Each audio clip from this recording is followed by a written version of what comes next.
Okay, welcome to the podcast. This week we're going to be doing something a little bit different than normal. We're going to be talking some practical stuff. So, apologies in advance. We don't have any experts, just me and Jeff. So, and we're going to tag team this with our lack of expertise. But I think that it will be cool, Jeff, that we share some of the practical stuff that we see with people, with the athletes that we work with, and then what we've heard and kind of some of the distinguishing factors of the way of the methods that we use, these lower intensity methods. One of the side benefits of it, and I think this will be kind of interesting for people, and this is anecdotal. I don't have any scientific papers to submit. I know there's science behind it, but I don't know exactly precisely what's happening, but we'll speculate on that a little bit later. But I think most, Jeff, as you see this, you've worked with a lot of football players and a lot of programs. You know, the guys will get into the middle of the season and they get a little beat up and they start to decline in their abilities. You know, somewhere in October, it starts to go backwards. Normally their abilities kind of are at their peak at the beginning of September, right? Yep. And then they start to kind of go backwards gradually. Well, it's probably been about 10 years now, and what I found, this was about 10 years ago in the practical setting, that the kids that I worked with actually got better during the month of September and peaked around October, and then they maintained that peak till the end of the season. Now, it's funny because I kept that to myself. I never really talked about it until you brought it up, I think, and somebody else brought it up too later, and then I started, and then I would share it with, I've shared it with other people now, but that we see the inverse that other people would see. Peak, September, start to decline. We see this is the launch pad the 1st of September, and there's going to be a nice increase, and it'll level off in October, and they'll maintain it till the end of the season, even if it goes to Thanksgiving. So I don't want to babble on. I'd like to hear something you've seen practically. Yep. How this plays out just recently, and you actually are a better record keeper than I am, and you have the numbers, and I would love to kind of just hear what the numbers are that you've got, because like you said, I'm terrible at that, but I'd love to see kind of what you've seen practically in your situation just as recently as this fall. What have you guys seen? Well, like you, I've seen this for years, and when I was working with the football program and even other sports, I noticed this, but I just never thought much of it, and I've never been a great record keeper until recently, where I got the Bosco contact mat, which came with has a nice software, so I've been able to, that just keeps it easier to track. All my athletes have a book, and we all keep all information in it, but I really haven't been able to put it together as nicely as the Bosco system program. So, I just had, it's December now, so I just had a bunch of my athletes that were in season in the fall come back, football, field hockey, and soccer, both boys and girls, come back, and we're going to just say 12 right now, and retested them just to get some general jumping numbers. So, we do your basic broad jump, we'll do your basic running jump, or vertical jump, and then we use the Bosco jump system, so we'll use the Bosco test. So we'll do the squat jump, we'll do the counter movement jump, and then we do a 5-second jump. Just kind of measure stiffness and kind of alactic power.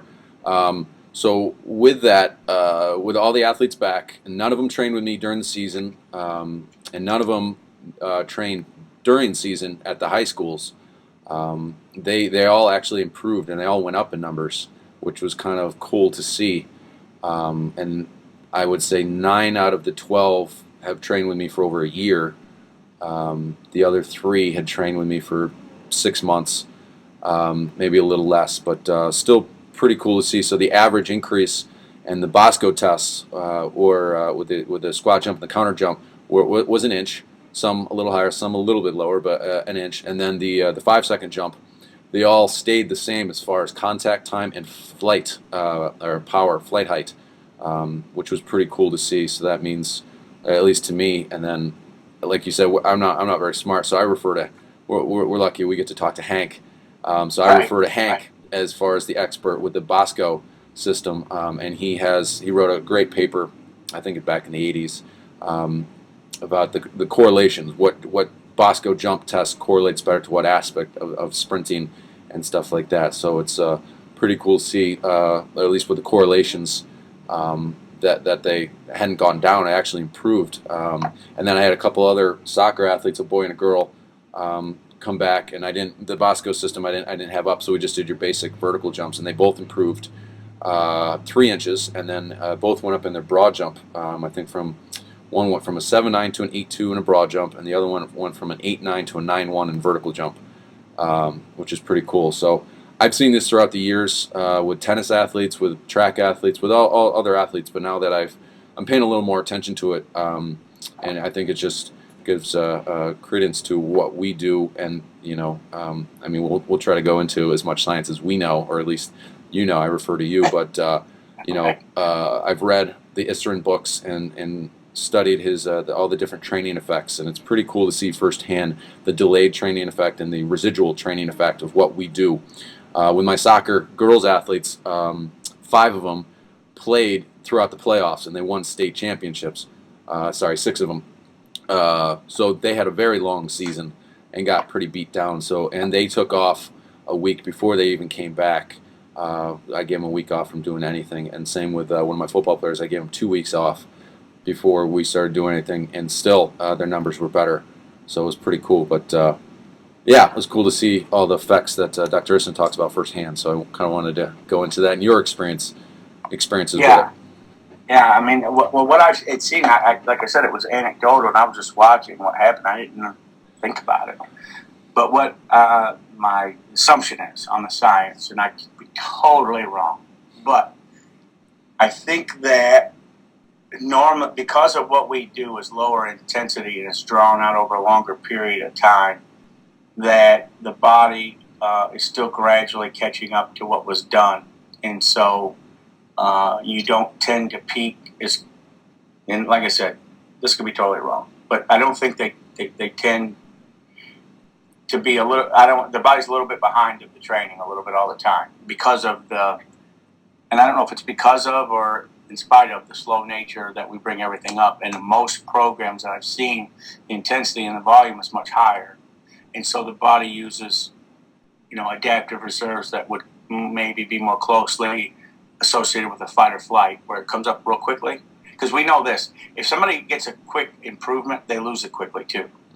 We know that. We know that if you brought it up slowly, they keep it longer. I think that's a general rule of thumb, with people. Because you'll hear somebody say, oh, in 6 weeks they put, 6 inches on their vertical. Well, the next 6 weeks aren't going to be like that. The next 6 weeks they're not going to get any result. I can almost guarantee it. And as soon as they stop training, that's gone. One thing that I've noticed with all the athletes that we've dealt with, even with the cessation of training, they're not very far out.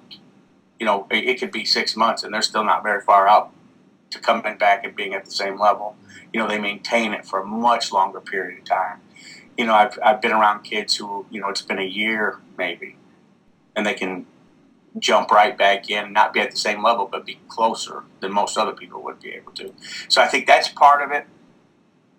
I think the body's just kind of gradually catching up over those next 4 or 5 weeks to what you did previously. And plus the other thing that has to be borne in mind too, you went from this training onto the skill, and it takes a little time for that to transfer onto the skill, right? The stuff that you did that was, I don't want to say general, but it was in the weight room or it wasn't exactly the game. So it takes a little while for the body to transfer those onto the skill, right? And I think it's harder when the intensity level is higher and more intense. It's more intense and the volume's higher. That the body kind of goes into an alarm state, and as soon as the stimulus is removed, the body's like it lets down, and that adaptation doesn't stick. It doesn't last. It's not as deep, if you will. And I know this is a theoretical conversation. I'm sure the guys in physiology could probably talk about it with some authority, which I can't. So, but this is what I practically see. So, are these residual effects? It appears that way. What you've seen is the same. And during the season, here's one of the other things I think, and this was interesting to me. At the NBA level, from what I understand, that most teams lift on game day, which would be counter to what we would normally do, and I think that there's a decent amount. You correct me if I'm wrong. You're more familiar with college and high school football, but there's a lot of lifting during the season. Yeah, and the intensity level is higher than what we would normally use. Yes. So I think this is one other inhibiting factor. You've got the stress of practicing games. Now you're lifting too, and you're lifting pretty heavy. And this happens at the NFL level, from what I understand. And I can't say that for all teams, but certain teams apparently it's a lot. You're overdrawing the adaptive reserve account. You're in the red, right? Yep. So you can't be ascending. I think part of the reason is that we're not pushing them hard during the season. Like you said, they didn't do anything with you during the season.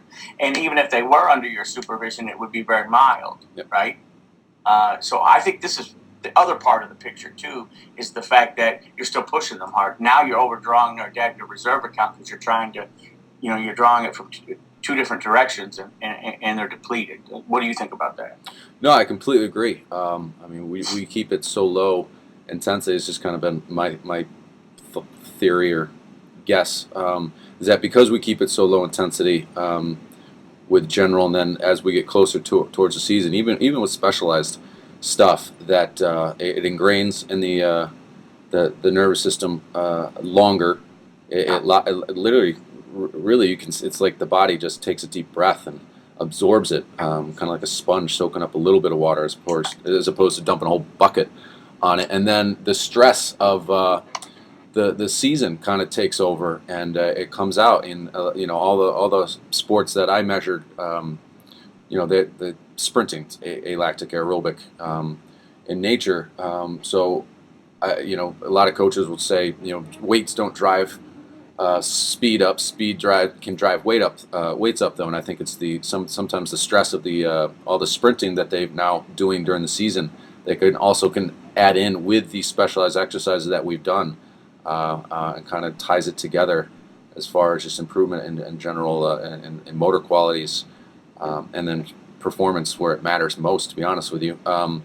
But what I also wanted to kind of get into a little bit was when you do get in-season athletes, because you did bring up a great point. I do think, and what I have seen with high school football, more so high school football, generally boys and girls soccer, they don't lift in season at all. They might do some tempo runs or some pool workouts, but they don't really, they're kind of allergic to iron during the season. When you do get your high school football players or basketball players in season, what's your training, in season training look like? Because I've seen some interesting talk on Facebook and Twitter and stuff about in season training, and a lot of coaches think that you should just keep it as general as possible, because you don't want to create overuse and things like that. But then I know there's another end that thinks you should do a little more specialized exercises because of the neuromuscular pathway and the stress on the CNS. But I'll let you kind of answer that. Well, the key during the season, there's a couple of principles that guide it.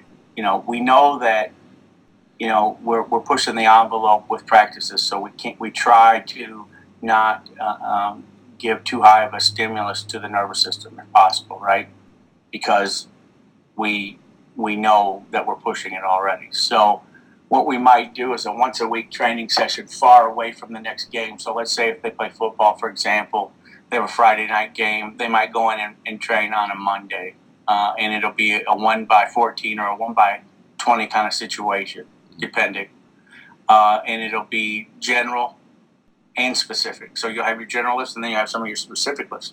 Now, what's interesting is that you could train more than once a week if you're also just incorporating a day where you have just your specialized movements, right, that relate to whatever the athlete's doing. The beauty of the specialized movements is they don't take much from the CNS, and they have better application. So here's a couple of principles that I learned from Dr. Yosef that I think are critical here. One is, as we all know, general improvement in general exercises has a limited amount of application. And they there's a ceiling on how much they'll transfer. Specialized movements actually have no ceiling of transfer, right? So if we can continue to improve those during the season, theoretically, the athlete's going to keep getting better, right? And so you might say, well, Monday, and this is all situation dependent. Yep. The athletes are gassed, nothing makes sense. If they're totally being burnt out in practice, nothing else makes sense. This is in the instance where the practices are being managed reasonably, and the athlete still has a little gas left, right? So then you might say, well, on a Wednesday we might go in and use and what's interesting, you can go up to 80%, your specialized movements at maybe 80%, because it's not going to take anything out of them. It takes maybe 20 minutes. It's not taking anything out of the nervous system. It's more localized, right? And they're in and out in 20 minutes, they're done. And the recovery time isn't long. It's 24 hours for the most part. But we give them 40. We give them 48, and so they're ready to go by Friday without missing a beat and haven't suffered anything. So I think that you've got to excuse me. You have to qualify that discussion by how much are they being pushed in practice, because that is a game changer. Yeah. That makes everything else null and void. If the intensity or duration, volume of practice is too high, everything else is null and void. Nothing matters if that's not in place, right? So, but if it is reasonably done, then you can see this nice steady improvement even during the season, especially with your specialized movements. So, the intensity level of the general work should not exceed 70%. That should be the absolute highest, maybe 60%. We used to do 1x14 all the time. I like 1x20 now in a lot of situations now because they are being pushed hard. And so what we want to do is put more blood in the area. Maybe create a little bit more capillary density. I don't know if we're actually getting it done during the season, but we're at least putting more blood into the tissues, right? And it's at this low enough level that it's not taking more adaptive reserves than it needs to, right? 70% still makes sense in the situation where the athlete's not being pushed really hard. But if you're starting to really kind of get out to that edge, 1x20 makes sense for recovery. It can be quote unquote a recovery workout too, because you're not pushing them that hard, but you're trying to get the blood into the area to remove, the waste products. Also, I think it's helping to continue to injury-proof them as you're going into the next, week or whatever the case may be. So that's kind of how we approach it, and I know that you've kind of done something similar. With your athletes lately, like you said, you weren't able to do anything. Yeah. They were doing their own deal. In my situation, I normally have had them once a week. Like I'll see them on a Sunday after a Friday game, and they might be beat up from the game. Yeah. And workout seems to kind of help enhance their recovery, because you talk to them again on Monday, and they're like, "Yeah, I feel better now." Yep. Because we didn't push them, we didn't strain them that hard, but it was enough. Yep. It was just enough over that threshold to get some blood moving, and maybe further a little development. But it really walks that fine line of not, being too demanding, if you will. And part of that is the art of coaching, I guess, too. You got to know. Yes. You can't go in with it. What I learned, it took me a little while to learn this. Don't go into anything preconceived notion. Go in there and look and see what's going on first, and what reality is, and then work what you're doing around reality. Yeah. You know what I mean? If the kid can't hardly walk, or it just looks like he's been rode hard and put away wet, say, "Look, bro, maybe have a little jog. Maybe go home, get some sleep. Yeah. Maybe we'll talk later." So it's not. It just depends. And I hate using that, because I hear that from other experts. They tell me it depends, and I hate that, because it depends on what. I hate it when they say that to me, because now I'm just as lost as I was when we started talking. It depends on what you're seeing. How fatigued are they, and how beat up are they on what you're going to do. Mm-hmm. And obviously, the less fatigued, a little bit more you can do. More fatigued, less you can do. And you have to have enough common sense in there to know what to, what's what. Yep. And if the end result doesn't come, and Friday they don't look good, you did something wrong. Yes. And there you go. There's your answer. You know what I mean? If they don't look good later, and they're not up to their peak, then you did something wrong. So that's kind of how we've approached that. But yeah, I like your point as far as the general or the special local exercises.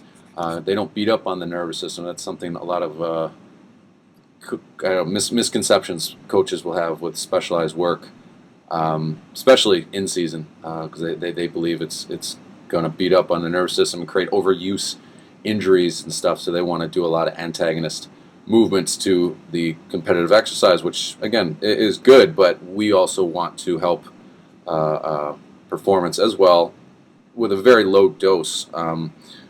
Sometimes with the in-season athletes, I've been able to get.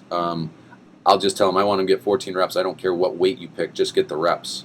So I'll let them kind of auto-regulate with that. So if one day, they're feeling great, they want to squat 275 for 14. Okay. I mean, that's as long as it's not going up from what they were doing out of season. And then one day they come in and it's 185 for 14. Like, I don't care. Just get the reps based on how you're feeling. It's going to help promote recovery and stuff. But I don't know. I just I thought this would have been would be a great talk because not a lot of coaches talking too much about in-season training for team sport athletes, but also the residual effects from their off-season training.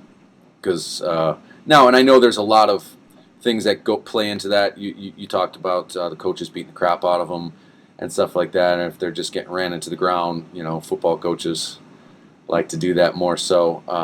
Soccer coaches believe in fitness, so they're fitnessing the hell out of them, whatever the hell that means. Right. But I don't know. Through it all, our athletes, as you've seen it, I've seen and have measured for years, that they get better regardless, despite all that ass kicking and pounding that they're taking, which is pretty cool to see. And ultimately, the biggest thing, they're healthy during the season.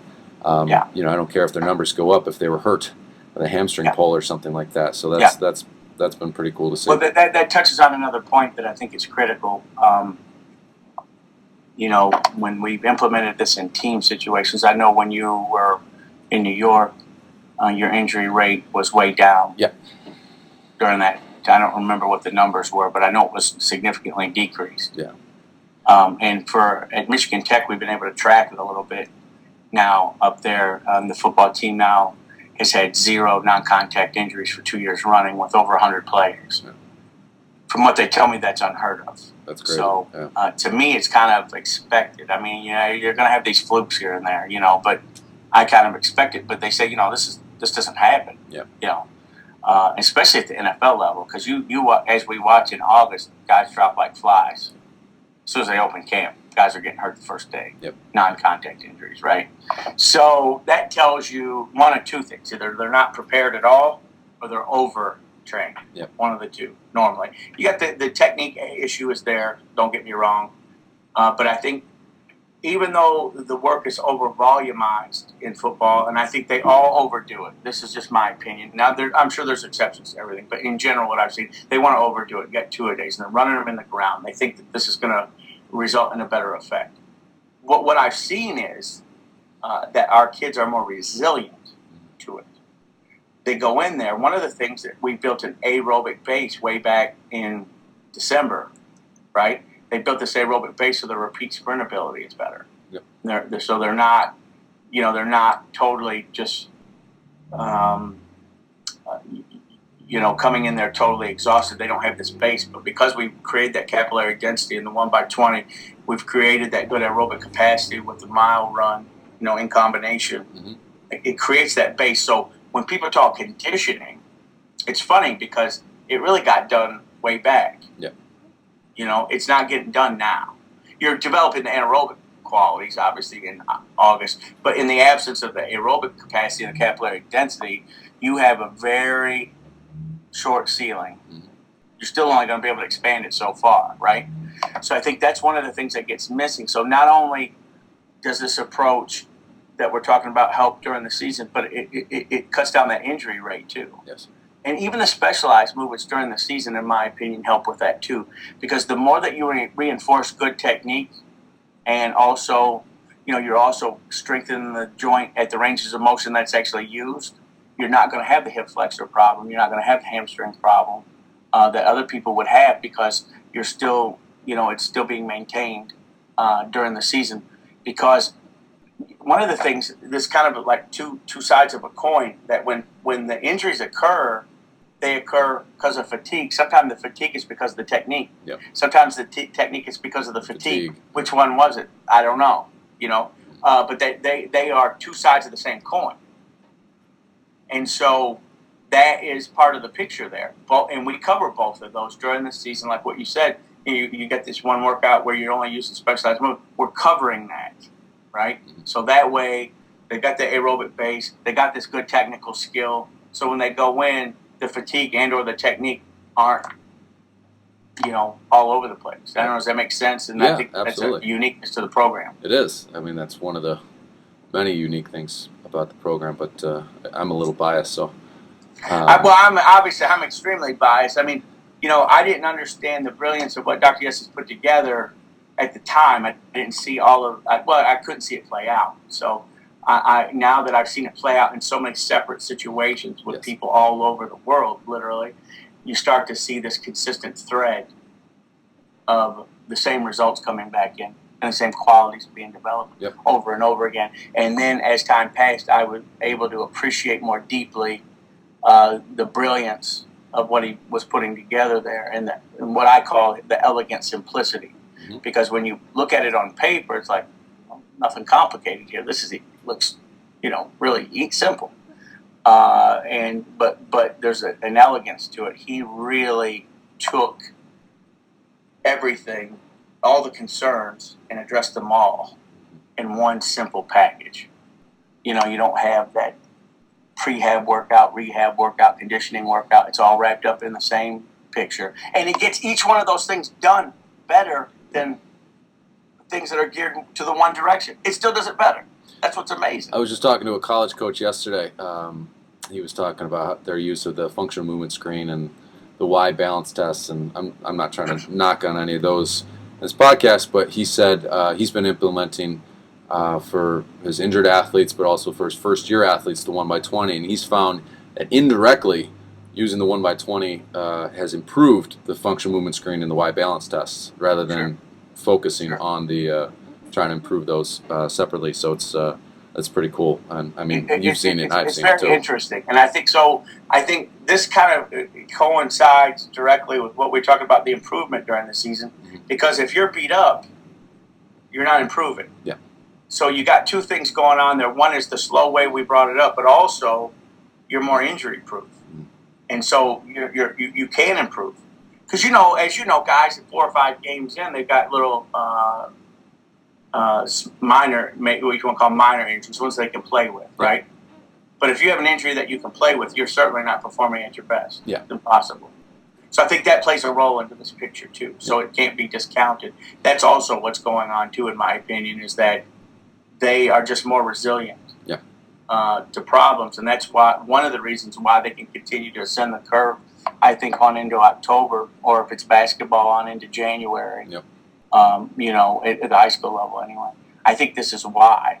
And like I said, I'm speculating, but I've seen it enough. I've seen it so many times that now I don't need anybody to tell me that it's a fact. I know it is. I've seen it. Yeah. I just can't explain, all of the science related to it. Maybe we'll have to have Matt on and have him explain to everybody. Yeah. Or Dr. Yosef. But I think that's what's going on there. And one of the other things that you brought up, and I wanted to kind of talk about, how do you is this, going back to what we just said, is this an aim of what we do, or is it a byproduct?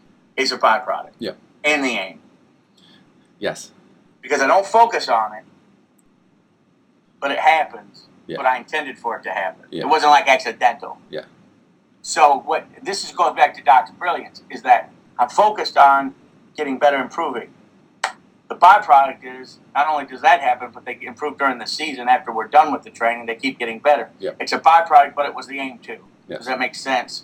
Yes. He didn't start out like, okay, I want to make sure they get better during the season. He said, let's do this, and by the way, they'll get better over here. And that's an aim too. Mm-hmm. He wanted to hit all the targets with one shot. Yeah. And he did.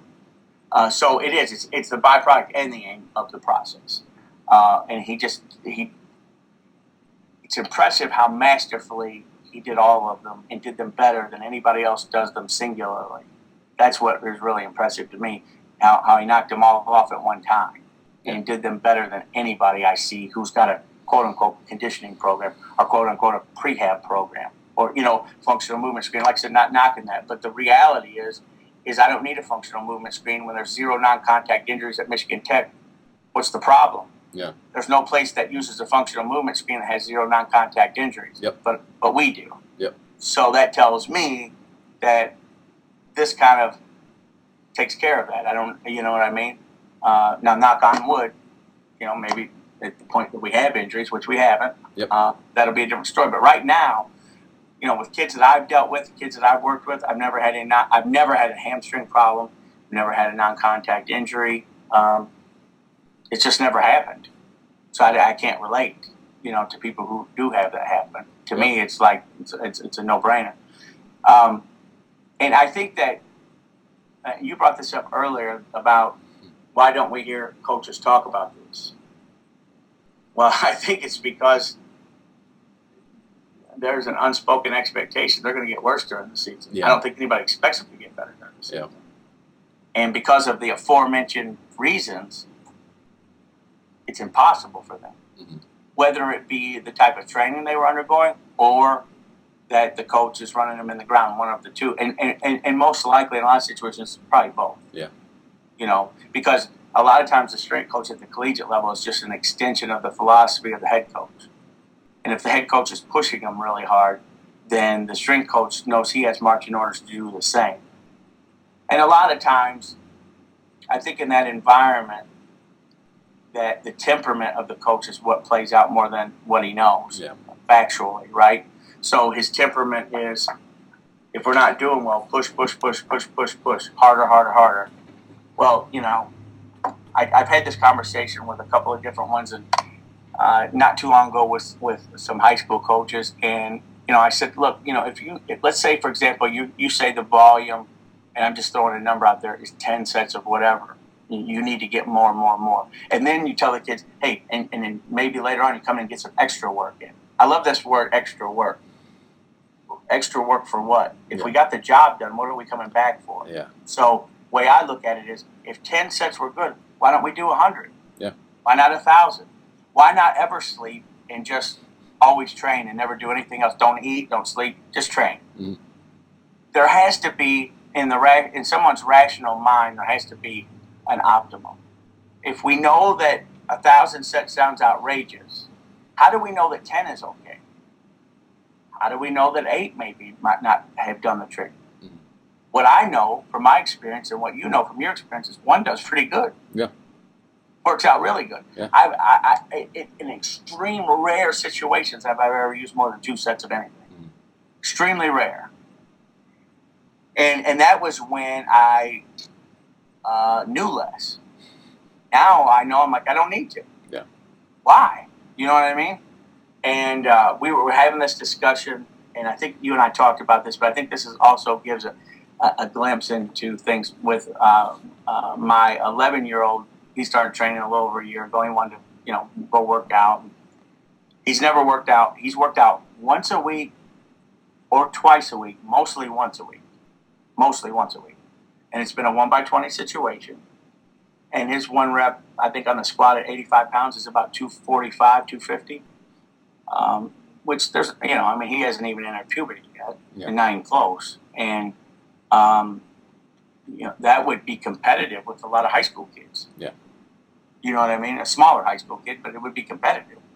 Why is that? I just use the lowest intensity I could, but he adapts so nicely. They're so plastic, right? You don't have to blast them. So I think that's another discussion. But the point being, I think that ties in, though, why they improve is because you didn't blow them away. You gave them that nice, subtle stimulus or irritant, if you want to call it, and the body adapts to it, in my opinion, and I could be wrong, on a deeper level. The body holds that adaptation longer, in my opinion. Mm-hmm. And the more blunt it is, the less time that the body holds the adaptation. If it's like you run them to death for 2 or 3 weeks and they seem like they're in great shape, as soon as you pull the stimulus away, it's gone. Yeah. Wait a week later and they can't come close to it again. But if you take them up nice and gradual, they will maintain it longer. And this is part of the principle as to why they tend to improve, I think, during the season, because the body is still kind of catching up to the training you did in August. It's still kind of catching up to the athlete in October. Yep. And I think that's the reason why. Once again, I'm not the scientist, so I'm not going to start throwing physiology studies at anybody. I know better than that. But this is what I've seen, and I've seen it happen with you. Yep. I've seen it happen with Jay DeMayo at Richmond. I've seen it happen with Matt at Michigan Tech. Even over at Minnesota, we had a couple of situations where we helped Shay and Dustin over there, and they saw it. Mm-hmm. So we know, and I've seen it happen in a lot of other scenarios. But we know that that there's got to be something to that, right? So that's kind of my speculation. Yeah. On the what's, whys, and wheres, and you're starting to see it way more than I am, actually, because with having so many more athletes that you're working with right now. Well, that sounds good to me as far as the science goes, because like you said, I can't. I'm a practitioner, man. I can't debate physiology and stuff like that. All I know is that's what happened. It works. I've seen it for years now. But hopefully coaches and whoever else is watching this, parents, athletes watching this, opens up some good discussion. That's really what I kind of wanted to also do with it. Let's talk about it. What has other coaches seen? What are their experiences? What are their thoughts for why maybe some athletes they've seen have gotten worse? What are their thoughts for why they think some of the athletes, the results I just listed off before got better? Let's just talk about it. Yeah, I should bring up a couple of things there, and that I thought while you're talking that makes sense. That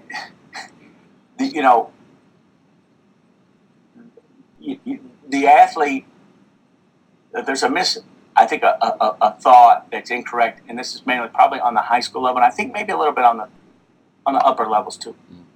You have a bad game on Friday, and you guys are terrible, and you go in and bust balls on Monday. Here's the thing that you got to remember. That's not going to translate to Friday, the next Friday. The body doesn't adapt that way. It's very subtle and gradual. The only thing that you could do if you go in and tear them down on Monday is make them worse for Friday. Because the body's still trying. Well, here's the one thing I can tell you for sure. It won't be an improved product on Friday. The body needs more time than that to adapt, right? Mm. So this is part of the other side of the coin, that the body needs time to adapt, so that we know that in September, if we know the body's still adapting to what we did back in August, right? Then how in the heck could you think that what you did on Monday the body's gonna adapt to on Friday? Makes no sense. Yeah. And no one has evidence that that's the case. Yeah. I don't need to see a study for that one. I know that's not the case. So I'll make that claim. That's science, and that's my story, and I'm sticking to it, whether you like it or not. I know there's no science to support that. Yeah. That working out on Monday or Tuesday is going to have any positive effect. The only effect it could have on Friday is a negative one. That's it. When you're going in there and working them really hard, if you're doing a maintenance workout, recovery workout, good positive effect. High intensity to teach them a lesson or to try to get them better for Friday, absolutely stupid. Does not work. And there's no science to support that it does. So I think one point that should be made is stop using the weight room as a disciplinary tool. If they're screwing up, find something else. Make them stand in the corner, take a timeout, whatever you want to do. But don't use the weight room or running as a disciplinary tool, because now you're making them worse. Mm-hmm. And then they're just going to piss you off further. So find some other way. If you've got a disciplinary problem, that's not the way you handle it, because all you're doing is you cannot defy the laws of biology. They are what they are. So I think that is another takeaway here, to talk about improvement during the season, to see that ascending curve. Don't use physical things as a disciplinary tool. You know what I mean? Yeah. Like, well, I want you to do something. You're not doing it right, so now do 100 push-ups. You think they're going to come back and do it better now? Yeah. That doesn't even make sense. So I think that's another. This is one other side note, that should be. I guess recognized too, that that's not. It doesn't work. Yeah. No, it's a good point. I've seen too often, being a football coach, team doesn't play well Friday night or Saturday. They're not conditioned well enough or what have you, that Monday's practice they kick the shit out of them, right? Because they thought they weren't in shape. But the coaches don't take a step back to think, well, were we really out of shape, or is it because we haven't recovered from the ass kicking that you guys put the kids through practice that week? But Right. that's a whole other conversation. It's a whole other podcast, but Yeah. I'll leave the note for guys at the high school level, especially, and upper levels too. If they're in bad shape, Yeah. that ship's already sailed. Too late. That's your bad. You should have had them ready, because it's over. You're not going to do anything about it during the season. It's not going to happen. Only thing you can do during the season is walk that fine line of having them as ready as possible. But you are not going to get them in better, quote-unquote, shape by running them. That's impossible. Yeah. So that ship sailed. You should have done your homework back in November, when the off-season started, and developed that aerobic capacity that we just talked about. But since you didn't do that, you can't, what the saying is, don't complain about the results you didn't get from the work you didn't do. Yep. So if you didn't prepare, and now you think it's all going to happen magically in August, you're delusional. It's not going to happen. So you just can't expect that. So I think that's a takeaway for the coaches. Use your common sense. Yep. And this ain't deep. This don't have to be deep, Zach. This is common sense.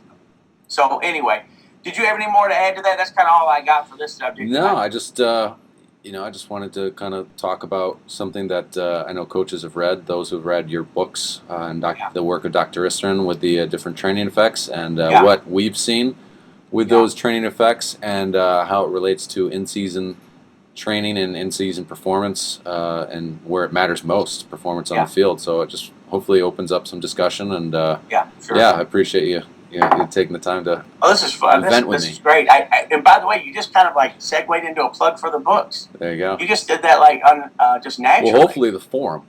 And the forum too. I didn't even think about it. So yes, new site is up at UA Concepts. Look, we got a forum there now, and we're gonna try to get some subject matter up there that people will like. We've got some new articles, right? Yep. We put a couple new ones up, about 5 this week. And we also have our other video podcast with Hank Cryanoff. So we actually got one with a real expert, too, if that's what your preference is. We have a real expert on the other one. And Coach Buddy Morris. And Coach Buddy Morris is already up there.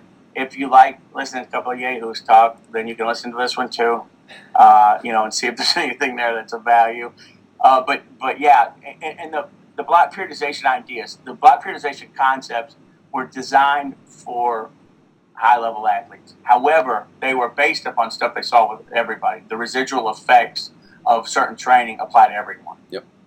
So the block ideas are high-level ideas, but the concepts that underlie that are general ideas, if you will, general concepts that certain types of training have certain residual effects, and you want to kind of see how long they are, so that way you know how to work within those principles. So, if you want to learn more about that, the block periodization ideas, both those books, are Building the Modern Athlete.